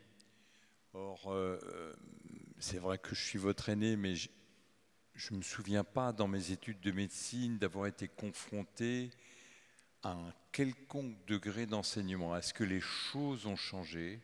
Est-ce que, au cours des études de médecine, d'infirmier, est-ce que vous êtes confronté au fait de venir donner des cours et de céder de votre expérience aux professionnels de santé en formation? Bien sûr, ce qui est intéressant aujourd'hui et que j'aime bien répliquer dans différents milieux, c'est que dans le cadre, par exemple, des étudiants en santé, à la fois utiliser les films et leur faire comprendre ce que c'est que la santé mentale, les troubles psychiques, l'addiction, ça fait partie normalement du b.a.-ba parce qu'ils seront confrontés à des personnes qui vont avoir un trouble de santé mentale. On sait qu'en médecine générale, c'est 1/3 des consultations. Pourtant, ce n'est pas assez enseigné à la fac, ça c'est certain. Mais donc, ça fait partie de l'enseignement qu'ils devraient recevoir. Mais aussi, on sait que les étudiants en santé, ils sont concernés en tant qu'étudiants et en tant qu'étudiants en santé par des troubles de santé psychique. On en voit beaucoup. C'est vrai qu'avec des choses, moi quand j'ai commencé, donc ça fait 10 ans que je suis diplômé, donc il y a une quinzaine d'années j'étais interne. C'était assez rare d'avoir des étudiants en médecine qui avaient un tiers-temps ou une spécificité qui fait qu'ils avaient pour les stages, etc., un aménagement pour un trouble de santé psychique, alors qu'aujourd'hui, quasiment sur chaque promo, il y a beaucoup, enfin plusieurs étudiants et beaucoup dans le service qui ont des... Donc on voit bien qu'il y a de plus en plus de troubles psychiques aussi chez les étudiants en santé. Et donc leur parler de santé mentale, c'est aussi un encouragement et un moyen de leur faire aussi prendre conscience que peut-être eux-mêmes sont concernés et comment ils peuvent se faire finalement aider. Donc ça, c'est quelque chose qu'on voit dans le cadre de la santé en formation continue, initiale, mais aussi en formation continue. Les professionnels de santé sont plutôt à risque d'avoir des troubles de santé psychique, mais c'est aussi quelque chose qu'on peut répliquer dans d'autres sphères comme le cinéma, avec par exemple l'utilisation de la pop culture. Madame Camille Brandt, vous avez initié votre propos en parlant des zones de consommation à moindre risque, qui ne sont pas sans poser de problème, avec dans la société française des gens qui s'y opposent, en disant les intoxications par les drogues sont nuisibles sur le plan sont neurotoxiques, et accompagner la neurotoxicité en disant venez par ici, ce sera plus facile d'obtenir les drogues, c'est une certaine manière de les abandonner. Et puis il y a d'autres gens qui disent de toute façon ils vont se droguer, donc autant vaut que ce soit dans des zones où ils seront plus accompagnés. Quelle est votre position par rapport à ça et comment justifiez-vous? Est-ce que vous pensez qu'il faut multiplier les zones et je sais qu'en particulier à Paris, il y a de la contestation. Où est-ce qu'on les met? Comment on fait le voisinage entre ces zones-là et les gens qui y habitent? Alors c'est une question importante, effectivement, qui nous est très souvent posée. Alors, je vais dire notre position à ITAC, mais pas que la nôtre, parce qu'on fait partie quand même des dispositifs qui sont très évalués par des dispositifs très sérieux, comme l'INSERM. Nos dispositifs, c'est quelque part... alors, je tiens à préciser qu'on n'accompagne pas l'accès aux produits, mais les personnes arrivent avec leurs produits. Hein. Donc, on va fournir un lieu de consommation en sécurité, et qui va agir sur différents niveaux. Alors, on parle souvent de tranquillité publique. A priori, je pense que tout le monde préfère que la consommation ne se fasse pas dans un square où il y a des enfants et que ça se passe plutôt dans des lieux dédiés. Voilà. Après, on peut parler de coûts sur l'économie globalement du pays, avec les coûts des soins, parce que les conséquences des consommations peuvent amener des soins très lourds et des hospitalisations. Et donc, si on évite des passages aux urgences, si on évite... Donc ça, c'est des éléments sociétaux très clairs. Après, il y a du respect, et ce qui nous paraît prépondérant, de la condition humaine. C'est pas parce qu'on a une consommation qu'on n'a pas le droit d'accès aux soins, de l'accès aux droits fondamentaux. Et c'est ce qu'on propose en fait dans nos structures. C'est pas juste consommer, c'est offrir des espaces d'accueil avec de la possibilité de soins, de la possibilité d'hébergement aussi maintenant. Et donc voilà, c'est tous les voyants globalement dans toutes nos évaluations sont ouverts sur des indices de tranquillité publique, d'économie, d'accès aux droits, d'accès aux soins. Et donc il y a en ça, donc il n'y a que 2 salles de consommation malheureusement en France, des dispositifs qui étaient très avancés, qui ont été bloqués pour des raisons politiques, on va le dire clairement, sur des sujets qui ne sont pas adaptés. Donc on va dire à Paris, donc déjà eux aussi sont voyants au vert par rapport à tranquillité publique et sécurité, mais on va entendre quelques voix qui sortent de là plutôt... voilà, des faits journalistiques, on peut le dire comme ça. Et Paris n'est pas comparable à chez nous, par exemple, parce que le nombre de salles de consommation n'est pas adapté pour le bassin de population. Je pense qu'à Strasbourg, on est tous d'accord pour dire que ce n'est pas vraiment une question. La salle de consommation, je ne sais pas si vous savez où elle est en tout cas dans l'hôpital civil. On n'a pas de problématique de voisinage et on est aussi plus adapté par rapport à notre bassin de population. Donc pour répondre à l'offre, il faut aussi s'adapter à la population. Voilà, je ne sais pas si j'ai répondu, mais c'est... Pardonnez-moi, mais que répondez-vous à la critique qui vient dire « Ok, pour notre tranquillité à tous, on les abandonne en leur donnant dans un coin quelque part ce qu'il leur faut ou en facilitant le fait qu'ils aient accès à des produits addictifs ». Qu'est-ce que vous répondez à l'accusation d'abandon de ces gens-là? J'ai envie de les inviter, de leur montrer que ce n'est pas de l'abandon, justement, parce que c'est un dispositif très dense en accompagnement. Et c'est peut-être une phase, en tout cas, c'est plutôt s'adapter au possible, en fait. Pour certaines personnes, comme on le disait, juste dire, c'est soit continuer, soit sevrer, c'est les seules options, soit et si tu continues, on t'abandonne et on fait rien. Là, justement, pour moi, c'est pas de l'abandon, c'est quelque chose de densifier et le suivi et proposer une offre de soins, parce qu'on on a envie de traiter son hépatite C avant d'arrêter la consommation, et peut-être que justement côtoyer des professionnels de santé, ça peut susciter de l'envie de changer ses consommations. Et c'est ce qu'on observe aussi, pas toujours, mais on peut l'observer. Aurélien. Juste avant de laisser la parole au public, une toute petite anecdote et une question. En tant que neurologue, j'ai vu fin août un jeune homme avec des troubles de la marche très sévères dans un contexte de consommation de protoxyde d'azote. Je l'ai envoyé à l'hôpital, voilà. Fin octobre, j'envoie un second. Je me dis, bon, bah, je l'envoie à l'hôpital, donc carence en vitamine B12, c'est ce qu'on trouve dans les siphons qu'on utilise pour faire les recettes de Top Chef, là.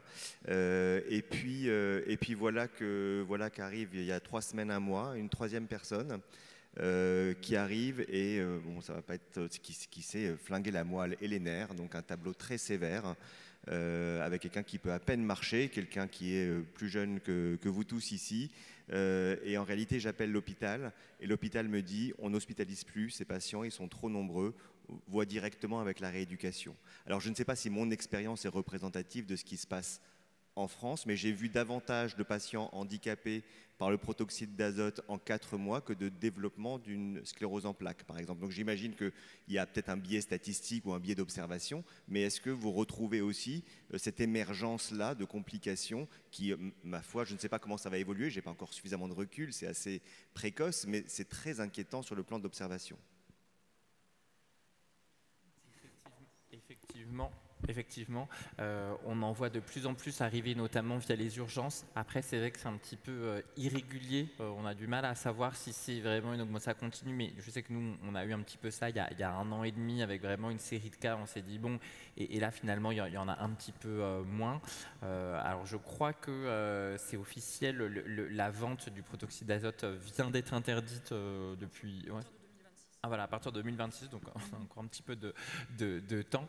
Après, sur les difficultés d'accès aux soins, alors c'est vrai que c'est un challenge du quotidien. Après, pour parler au niveau local à Paris, souvent c'est plus facile pour le coup de mettre en place des soins en addictologie qu'en psychiatrie. Alors que ça peut paraître un peu paradoxal, mais là où en psychiatrie hospitalisée c'est extrêmement compliqué avec des listes d'attente très longues, beaucoup de patients qui restent aux urgences, etc. Pour ce qui est l'addictologie et les soins, on va dire la jonction avec les soins somatiques, ça fonctionne encore un peu, mais clairement c'est là aussi un terrain, une expérience, enfin une observation de terrain, quoi. Merci, on va maintenant laisser la place aux questions du public.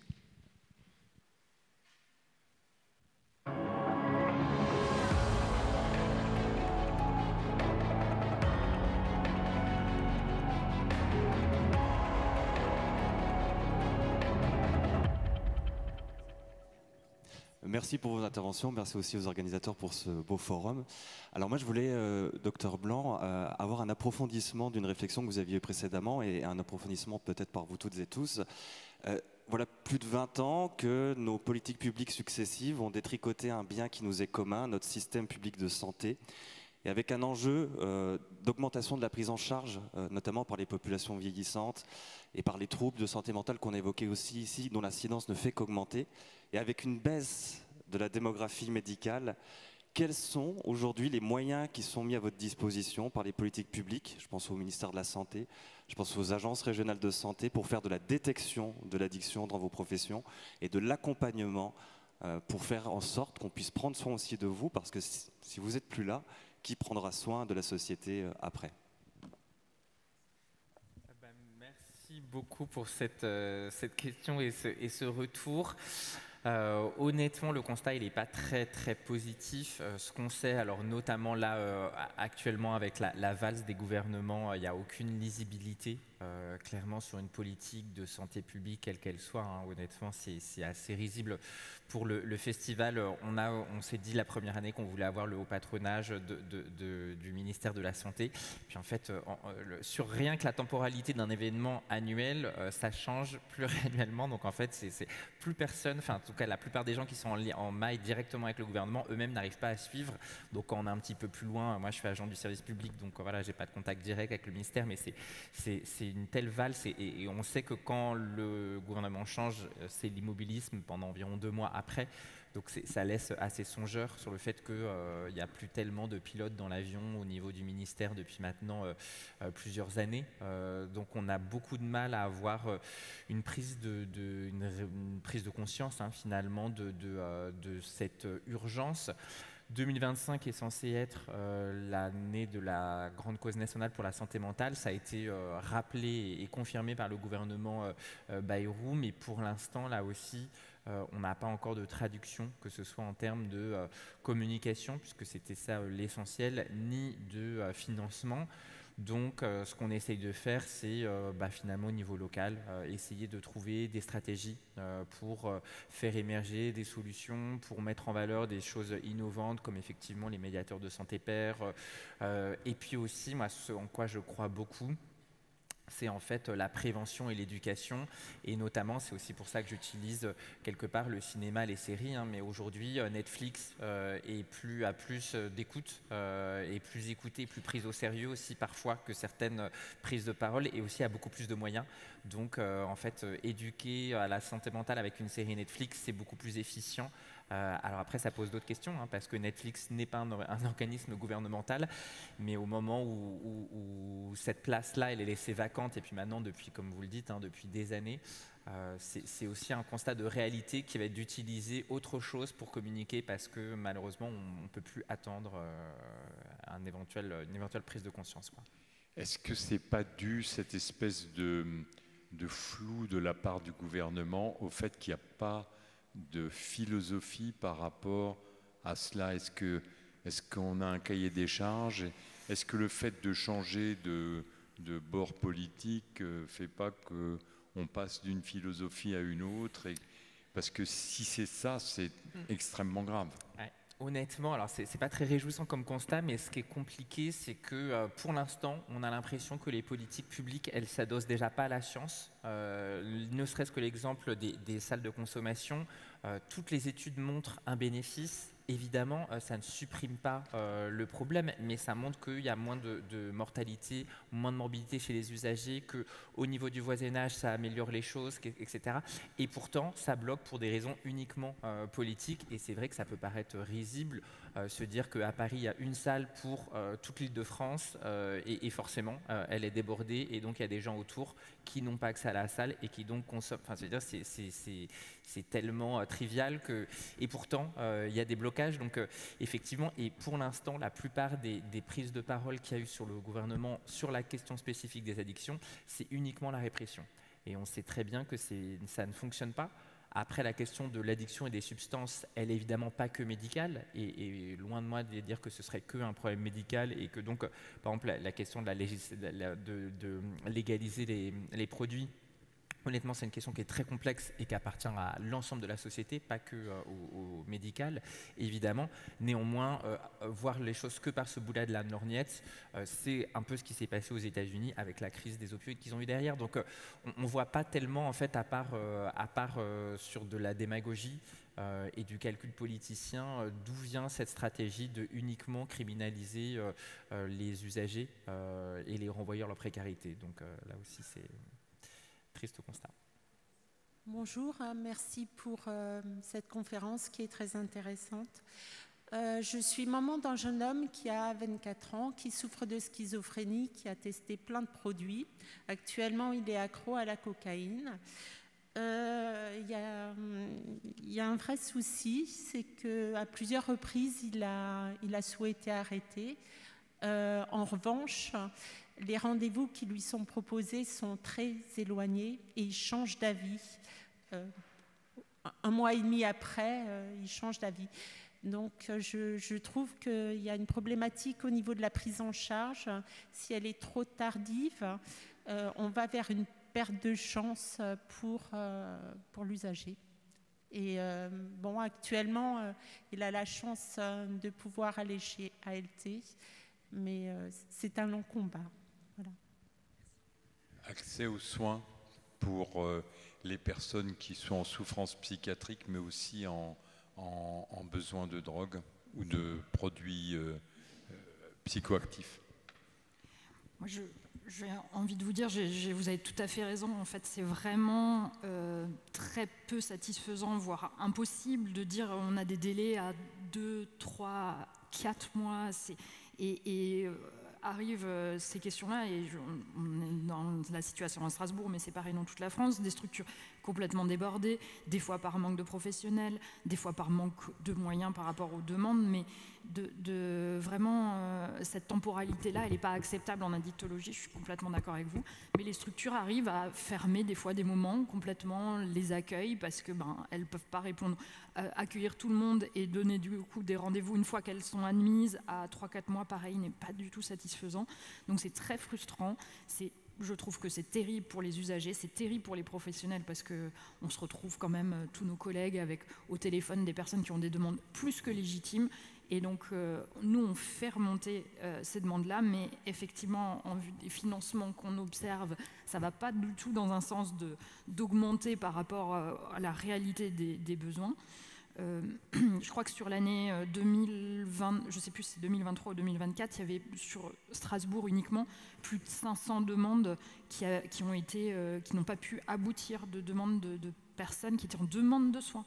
Parce que là, on a quand même cette image de dire les gens qui ont une problématique addictive ne veulent pas se soigner. Ce n'est pas la réalité. Nous, on voit aussi tous ceux qui veulent se soigner, à qui on ne répond pas. Et c'est terrible. Voilà. Bonjour.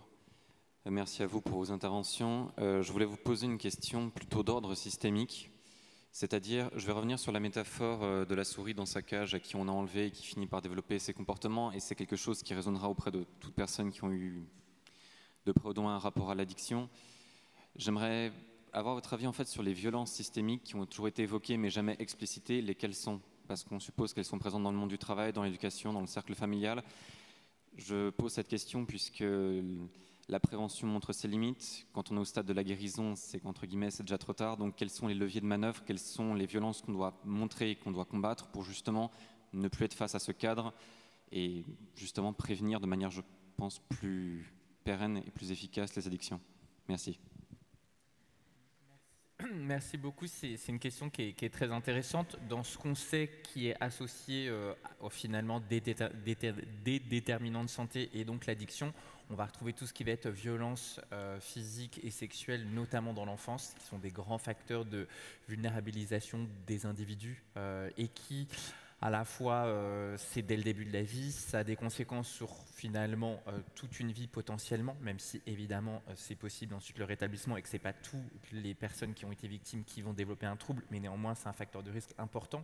Donc on espère que là aussi, les efforts qui sont faits, en tout cas la levée d'un certain tabou et le fait qu'on en parle plus, va quand même avoir des conséquences positives, mais évidemment ce sera sur les générations futures.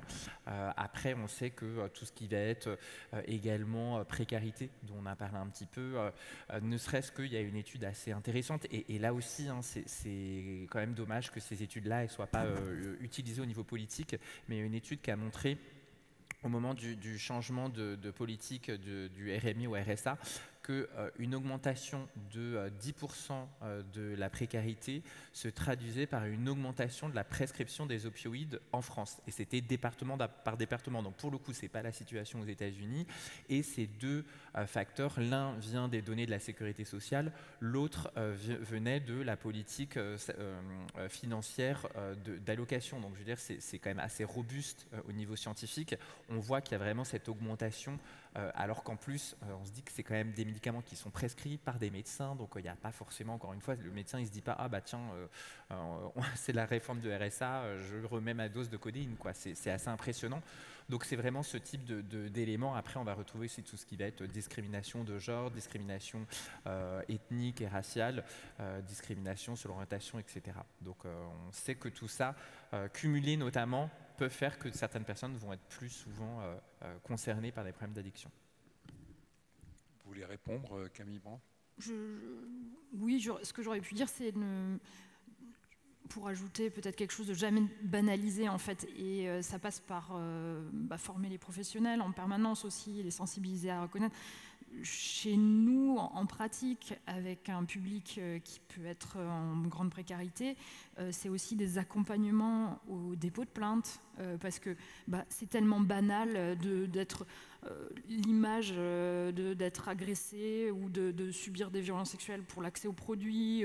En tout cas, c'est plus facilement travailler l'accès vers aussi au dépôt de plainte, et puis aussi le travail avec les forces de police, qui ont quand même fait beaucoup de progrès sur l'accueil des dépôts de plainte. Et nous, on ne baisse pas la garde non plus quand on observe des situations qui ne vont pas. Donc, jamais banaliser, en fait. Bonjour. Merci pour votre intervention. Tout le monde connaît cette phrase, la folie, c'est de toujours répéter la même chose et d'attendre un résultat différent. Et en France, on met beaucoup l'accent sur la répression et sur la culpabilisation. On le voit encore aujourd'hui avec les interventions du Premier ministre qui culpabilise les consommateurs. Alors que par exemple, l'exemple du Portugal est assez marquant. Ils avaient de gros problèmes de transmission de MST et de décès suite à la vague d'héroïne des années 90. Ils ont dépénalisé le produit et ils ont eu une chute drastique de la consommation parce que dans la dépénalisation aussi, il y a le fait de cet attrait à l'interdit qu'on endigue aussi et de rediriger l'argent public qui est donné sur la répression à l'aide, le soin et la prévention. Et du coup, je voulais savoir quelle était votre vue là-dessus sur la dépénalisation des produits. Et est-ce que vous avez aussi une fonction, vous, de conseil au niveau des pouvoirs publics pour changer justement cette vision, sachant qu'il y a une très très grosse hypocrisie autour de ça, et notamment dernièrement quand ils parlaient, le jour où ils ont dit que les consommateurs avaient du sang sur les mains, le majordome de Matignon a été retrouvé avec 50 grammes de cocaïne, donc je pense que ce n'était pas pour sa consommation personnelle. Et je trouve qu'il y a une très grande hypocrisie sur la consommation, sachant que toutes les sociétés ont toujours consommé, il y aura toujours de l'addiction, il y aura toujours de la consommation, mais plus il y a de la prévention, plus on peut aider les gens à consommer peut-être sainement et à moins tomber dans l'addiction. Voilà, je voulais juste savoir ce que vous en pensiez. Merci beaucoup. En d'autres termes, et je rajouterais à cette question une question qui pourrait nous permettre de conclure. Est-ce que les addictions augmentent ou est-ce que, comme le dit monsieur, elles ont toujours existé et elles seraient stables, ou est-ce qu'elles augmentent? Je crois que vous vouliez intervenir, non, sur la question de Gage? Oui. Non, je voulais intervenir sur autre chose. Pas sur la réponse directe. D'accord. Alors, les addictions, on a l'impression, elles augmentent plutôt, et notamment avec des nouvelles formes de comportements addictifs, notamment là aussi pris dans quelque chose d'assez systémique. On sait qu'aujourd'hui, il y a toute une économie qui repose sur l'addiction, ce qu'on appelle le capitalisme limbique, où en fait nos comportements de consommation sont aussi quelque part aiguillés par des mécanismes propres de l'addiction, la récompense immédiate, etc. On le voit sur les réseaux sociaux, on le voit à différents endroits de nos vies, sur les achats, etc. Après, vaste question, celle de répression, dépénalisation. Disons que ce qu'on sait, c'est que la prohibition, ça n'a pas fonctionné. La pénalisation des usagers, la culpabilisation des usagers non plus. Néanmoins, c'est ce qui est politiquement le plus facile, parce qu'il suffit de dire, c'est la faute des consommateurs, c'est la faute des dealers, sans s'attaquer finalement aux racines. Après, ce qui est compliqué aussi en tant que médecin, c'est on sait que si les produits, et notamment a priori le cannabis, qui serait le premier à être dépénalisé, ça se fera surtout pour des questions économiques, avec déjà beaucoup d'investissements et un effet de lobbying fort. Les produits qui sont légalisés, que sont le tabac et l'alcool en France pour le moment, c'est quand même des lobbies qui ont plutôt tendance à essayer de supprimer les messages de santé et essayer de favoriser leur part de marché en poussant à la consommation. Donc, je vois ça d'un œil, en tout cas ma réponse personnelle, elle est quand même complexe, parce que justement, on sait que si c'est dépénalisé, ce sera probablement pour des raisons économiques, alors même que, on le sait, et ça c'est important aussi, malgré le fait que le tabac et l'alcool, ça rapporte beaucoup d'argent dans les caisses de l'État, notamment de l'argent immédiat, puisque c'est des produits qui sont très fortement taxés. Néanmoins, sur le moyen et long terme, ça coûte beaucoup plus cher à la société. Donc même ce calcul-là de se dire finalement ça rapporte parce que le paquet de tabac il est cher, etc. En fait, les cancers, notamment tels qu'ils sont pris en charge avec des questions de sustainabilité qui vont se poser. Combien de temps la sécurité sociale va pouvoir aussi soigner les conséquences et à un moment, il y aura peut-être un arbitrage qui se fera. Donc voilà, une réponse un peu de psy, pas très marquée, pas très, en tout cas, difficile d'y répondre de manière très simple. J'avais encore une question sur cet enfermement et sur la solitude qui alors sont véritablement un phénomène nouveau qui n'existait pas il y a 50 ans. Donc vous dites que c'est un phénomène mondial. J'arrive pas à admettre qu'il pourrait s'agir d'une pathologie organique qui tout d'un coup serait apparue dans l'espèce humaine. Donc il s'agit de quelque chose, d'un comportement nouveau qui n'est pas organique et qui est une réaction à nos sociétés. Y a-t-il un point commun aux familles dans lesquelles ça se produit? Un enfant qui se met à s'enfermer et à qui on finit par amener alimentation et tout ce qu'il faut dans sa chambre au lieu de lui dire si tu sors pas de ta chambre, tu n'auras pas à manger, finira par sortir. Donc est-ce qu'il n'y a pas dans ces familles quelque chose qui explique ces nouveaux comportements qui n'existaient pas autrefois?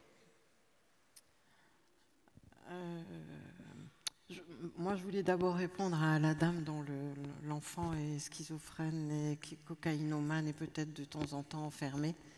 On est tous d'accord sur le défaut de réponse aujourd'hui.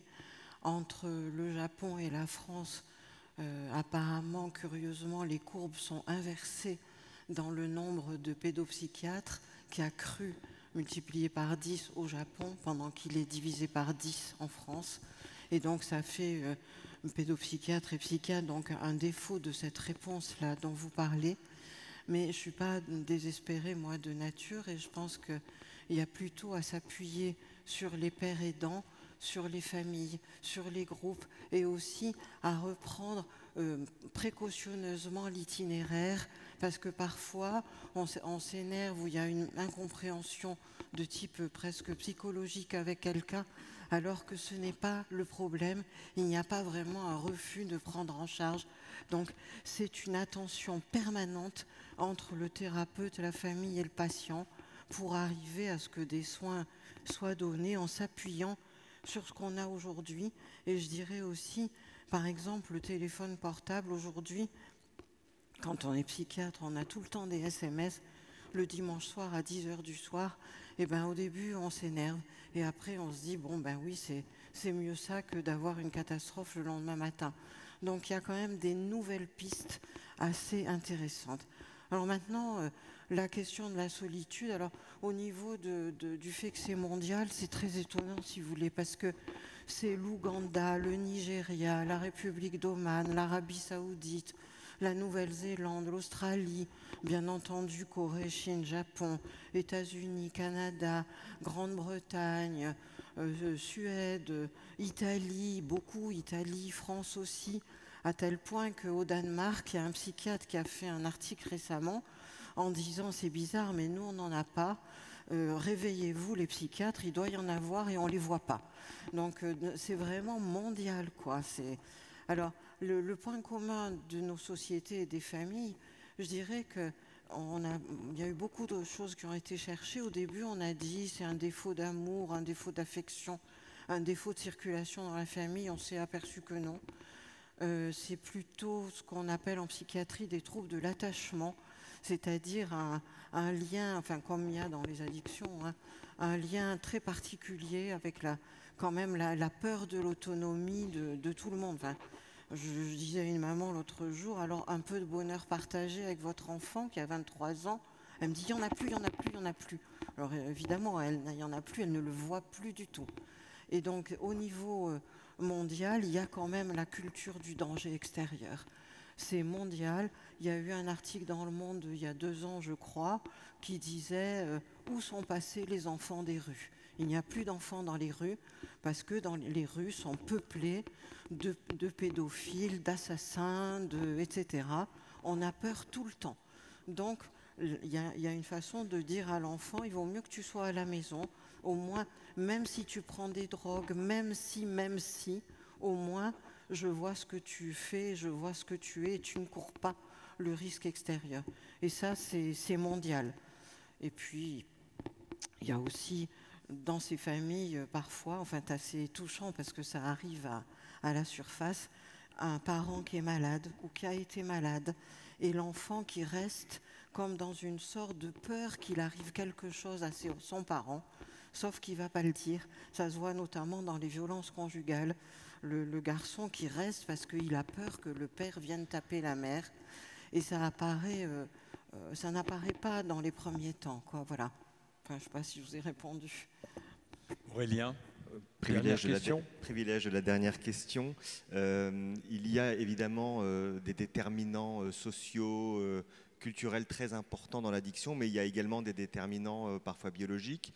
On en a parlé hier un petit peu avec ces médicaments dopaminergiques qui défrayent la chronique actuellement contre la maladie de Parkinson et qui sont à même de susciter l'addiction. L'idée d'un médicament qui permet de sortir de l'addiction, c'est aussi un peu une arlésienne dans la médecine, mais on entend parler des analogues de la GLP-1 notamment, on a entendu parler du baclofène. Alors pour finir, peut-être sur une note un peu d'espoir, ou en tout cas même avec un petit trait d'humour, ça me fait penser au dessin où le patient dit j'ai besoin d'aide, j'arrive plus à arrêter les médicaments, et le médecin qui lui dit je vais vous prescrire un médicament pour arrêter. Est-ce que c'est quelque chose qui a de l'avenir? Est-ce que vous avez l'impression qu'on va arriver peut-être aussi à aider les patients avec des aspects aussi médicamenteux? On espère. Alors, je vais essayer de faire une réponse la plus positive possible parce qu'en plus, voilà, c'est plutôt ma nature. Mais il faut savoir quand même que, contrairement à ce qu'on pense souvent et ce qui est souvent relayé dans les médias, les laboratoires pharmaceutiques investissent très peu, voire plus du tout dans la santé mentale parce que c'est pas rentable. Donc, cette idée qui voudrait que les pathologies en psy soient des inventions des labos, franchement, si c'est une invention, ils n'en sont pas très satisfaits parce que la plupart des grands labos ont complètement déserté la recherche et le développement sur des médicaments en psychiatrie. Pour plein de raisons, parce que c'est difficile, parce que c'est moins financé aussi par mécanisme. Voilà, c'est le gouvernement quelque part qui aiguille aussi la recherche. Et en ce moment, c'est beaucoup tout ce qui va être pathologie oncologique, donc les cancers et les pathologies rares qui rapportent. Donc c'est là que l'investissement se fait. Donc on n'a pas beaucoup de choses en stock. Ce qui, pour le coup, et il y a quand même une note d'espoir assez positive et une sorte un peu de pied de nez, puisque aujourd'hui, les promesses les plus importantes sur le développement de médicaments en addicto et en psychiatrie, c'est les psychédéliques, qui sont une autre drogue. Donc pour le coup, ça répond un peu à votre cartoon.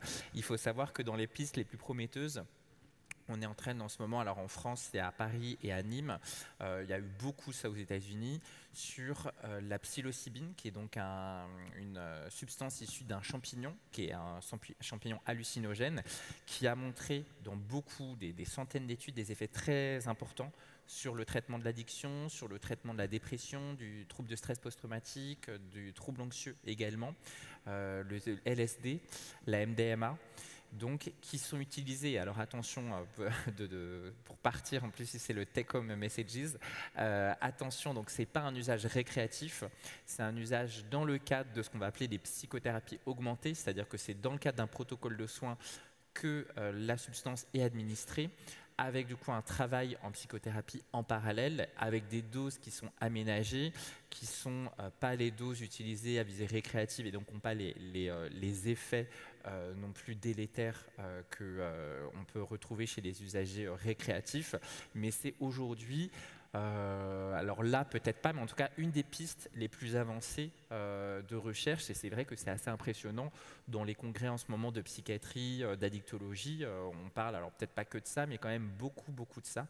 Donc s'il y a des pistes, en tout cas rapidement, toute proportion gardée, puisque pour l'instant j'ai cité les 2 centres, c'est encore à l'état de recherche, donc c'est pas, vous ne pouvez pas aller voir un médecin quel qu'il soit pour qu'il vous en prescrive.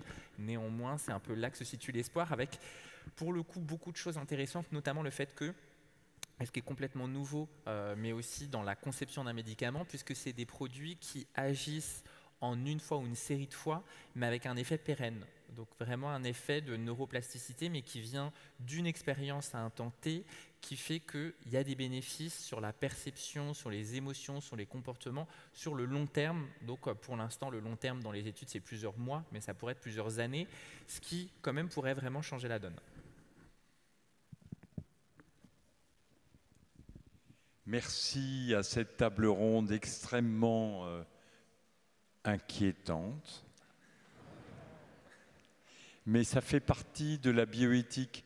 Le pire serait de ne pas se poser les questions et de ne pas être interrogatif sur nos sociétés. C'est le but du Forum européen. Un grand merci de nous avoir aidés à mieux connaître ces sujets. Et on se retrouve donc à 14h pour parler de la santé mentale de nos enfants. Merci à vous.